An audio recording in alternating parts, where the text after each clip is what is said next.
ఆదాముకు మరి గాఢ నిద్ర కలగజేసి ఆయనలో నుంచి ఒక పక్కటెముక తీసి ఆ పక్కటెముకను స్త్రీనిగా చేశాడు.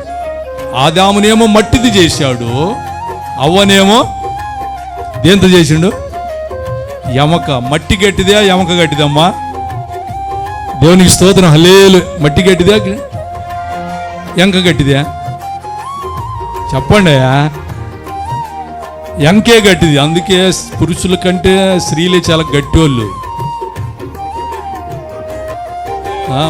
3 కేజీల బరువు అయిన గర్భాన్ని మోసి నీళ్ళు తెస్తారు, గడ్డి తెస్తారు, దంచుతారు. అట్టా డజన్ మంది పిల్లోళ్ళను ఒక 3 కేజీలు మగవాళ్ళని కట్టుకొని తిరగమన్నారీ పొట్టకు. ఎంత త్యాగం అండి స్త్రీకి, ఎంత బలము, ఎంత ధైర్యము, అన్నీ ఉన్నాయి. ప్రేమ ఎక్కువే, కోపం ఎక్కువే, విశ్వాసం ఎక్కువే. ఏడుస్తారు అంత లేక నవ్వుతారు. ఆడవాళ్ళు ఆదిశక్తి అంటారు కదా పెద్దలు. ఆడవాళ్ళకి అన్నిటి ధైర్యం కూడా ఎక్కువే స్త్రీలకు. నా భర్తకు నేను ఇంటి పేరు నిలబెట్టాలని చెప్పి 3వ కానుపు కూడా గోపించుకుంటుంది.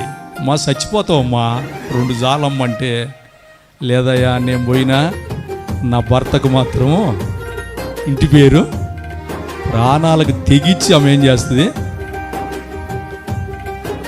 ప్రాణాలకు తెగించి ఆ 3వ గర్భాన్ని కూడా చాలా గట్టిది. స్త్రీని దేవుడు అందుకే ఆశీర్వదించాడు, ఆమెను గొప్పగా ఎంచాడు కూడా. అమ్మా నువ్వు స్త్రీలలో స్త్రీని ఎప్పుడు దేవుడు చిన్న చూపు చూడలే, పురుషుడితో సమానంగా. దేవునికి స్తోత్రం. హల్లెలూయా. కాబట్టి ప్రియ